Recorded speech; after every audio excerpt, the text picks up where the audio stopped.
नमस्कार दोस्तों, जय श्री कृष्ण, जय Shri Ram. I am your friend Akash Kumar. Welcome you on my channel सनातनी ओम। आप सब जानते हैं सनातन का क्या अर्थ है। एकम परमात्मम द्वितीयो नास्ति। एक ही भगवान है, दूसरा तो कोई है ही नहीं। One creator, one destroyer and one आर ऑपरेटर। एक ही बनाने वाला, एक ही ख़त्म करने वाला और एक ही पालन करने वाला है। दोस्तों, आज की वीडियो आपने टाइटल ज़रूर पढ़ लिया है, जिसका अर्थ है कि अगर राम नाम में इतनी ताकत है कि उसको पढ़ने से, उसको जपने से, केवल पढ़ने से नहीं जपने से, उसका नित्य ध्यान करने से शास्त्रों में लिखा गया है कि केवल उसका नाम लेने मात्र से परम आनंद उस परमात्मा की प्राप्ति होती है। तो आज के समय में उस परमात्मा के नाम की वो विख्याति तो केवल कथा मात्र रह गई, वो दिखती क्यों नहीं। दरअसल it's a age of Kaliyuga, जहाँ पर कलयुग को लोग शापित युग मानते हैं। या राइट, कलयुग को लोग शापित युग मानते हैं, लेकिन ऐसा नहीं है। एक महात्मा ने लिखा था कि उनसे जब प्रश्न किया गया कि सबसे उत्तम और सबसे जो सर्वश्रेष्ठ युग है वो कौन सा है, सतयुग, त्रेता, द्वापर। तो जिन्होंने प्रश्न पूछा उनको पूरी गारंटी थी कि वो महात्मा पुरुष सतयुग का नाम लेंगे, या ज़्यादा से ज़्यादा त्रेता का ले लेंगे जिसमें जन्म राम जी का या कृष्ण जी द्वापर में हुआ उसका लेंगे। लेकिन उन महात्मा ने उन सबसे विपरीत कलयुग को सर्वोत्तम धर्म युग माना। तो वो सब हैरान रह गए। उन्होंने कहा, ये तो आप महात्मा जी गलत बोल रहे हैं, कलयुग तो महापापी युग है, इसमें पाप का संपूर्ण वास होता है, आप इसको पापी युग को सर्वोत्तम युग कैसे कह सकते हैं। तब उन महात्मा ने उत्तर दिया था कि जहाँ पर कलयुग को एक इतना शापित युग माना गया है वही अमृत समान इस कारण से है कि इतने पाप में संसार के युग में भी अगर कोई सर्वश्रेष्ठ रूप से परमात्मा का नाम लेता जाएगा तो जिन युगों में उस परमात्मा की प्राप्ति कई कई करोड़ों वर्ष तक तपस्या करने पर मिलती थी वो कलयुग में कुछ क्षणों में मिल जाएगी।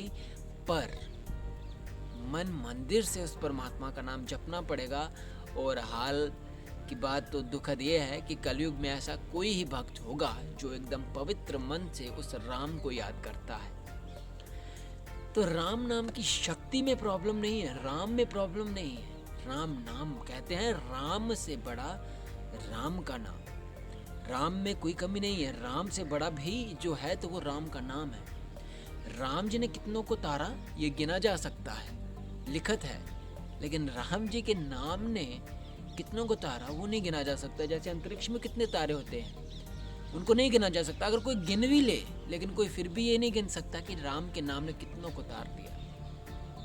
आप मेरे आई थिंक टॉपिक को समझ रहे होंगे। मैं आपको एक छोटा सा सिद्धांतिक और एक इतिहास में दर्ज की सबसे सुखद और एकदम सुदृढ़ कथा सुनाता हूँ जो सत्य पर आधारित है। एक गुजरी थी जो रोजाना अपना दूध बेचने के लिए एक ग्राम जाया करती थी।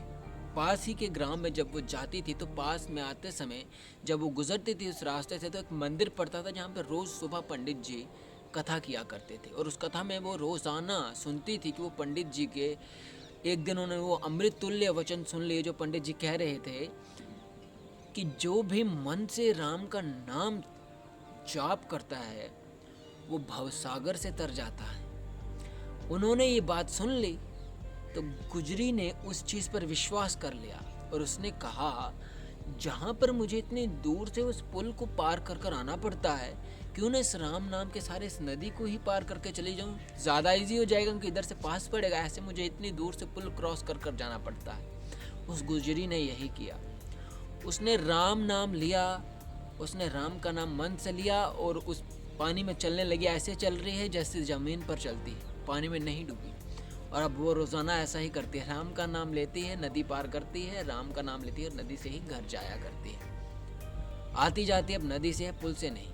तो एक दिन उसने कहा कि जिन्होंने इतने सुदृढ़ और अच्छे विचार दिए हैं, क्यों ना उन पंडित जी को अपने घर भोजन के लिए बुलाया जाए। तो जब वो उन पंडित जी के घर जाती है तो कहती है, पंडित जी आपने मेरा बहुत ही ज़्यादा काम जो है आसान कर दिया है, मैं आपको अपने घर भोज के लिए बुलाना चाहती हूँ। तो पंडित जी ने खाने के कारण, उनके कारण उन्होंने स्वीकार कर लिया कि मुझे भोज मिलेगा तो मैं ज़रूर जाऊँगा।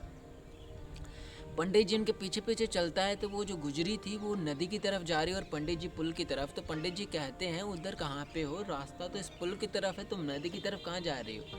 कह रही पंडित जी पुल को क्या करना, आप इधर से ही आ जाइए, आप ही ने तो कहा है कि राम का नाम लेने से भवसागर जो तर सकता है, तो नदी क्यों नहीं, मैं रोज़ जाना यहीं से आती। तो पंडित जी कहते थे, सोच रहे थे कि यहाँ तो ये पागल है या मुझे भी अपने साथ ही इस नदी में डुबाना चाहती है, लेकिन फिर भी कुछ उनको आशंका रही तो उनके पीछे चले गए।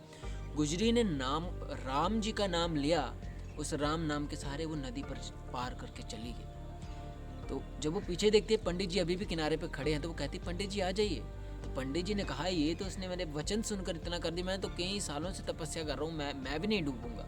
उन्होंने भी राम का नाम लिया, नदी में जैसे ही पाँव रखा वो डूब गए, वो गिर गए और हे राम कहकर चिल्लाने लगे। और जैसे ही उन गुजरी ने उनको बाहर निकाला तो उनके चरण पकड़ लिए, कहने लगे कि जितने साल मैंने राम जी की कथा की है, इतना गहरा वचन विचार तो मैं नहीं कर पाया जितना तुमने उनका नाम का इतनी आसानी से और इतने सुदृढ़ मन से उन राम को पा लिया। मैं इतने साल मुझे कथा करते हो गए, इतना तो मुझे भी नहीं प्राप्त हुआ, इतनी कृपा तो मुझे भी उनकी प्राप्त नहीं।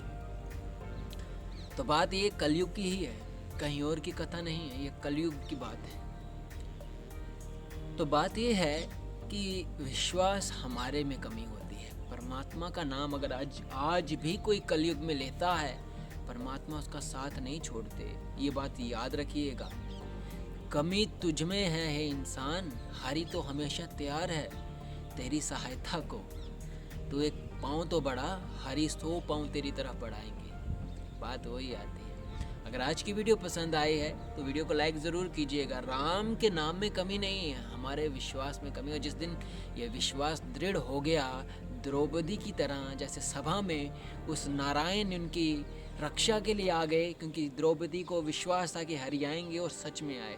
जिस दिन हमारा भी ये विश्वास बन गया कि हमारे जितने भी संकट हैं, परिश्रम हम करेंगे पर सहायता हरि करेंगे और विश्वास के साथ कहोगे, उस दिन हरि दूर नहीं रह पाएंगे आपसे, आपके पास आएंगे। जय श्री कृष्ण, जय श्री राम।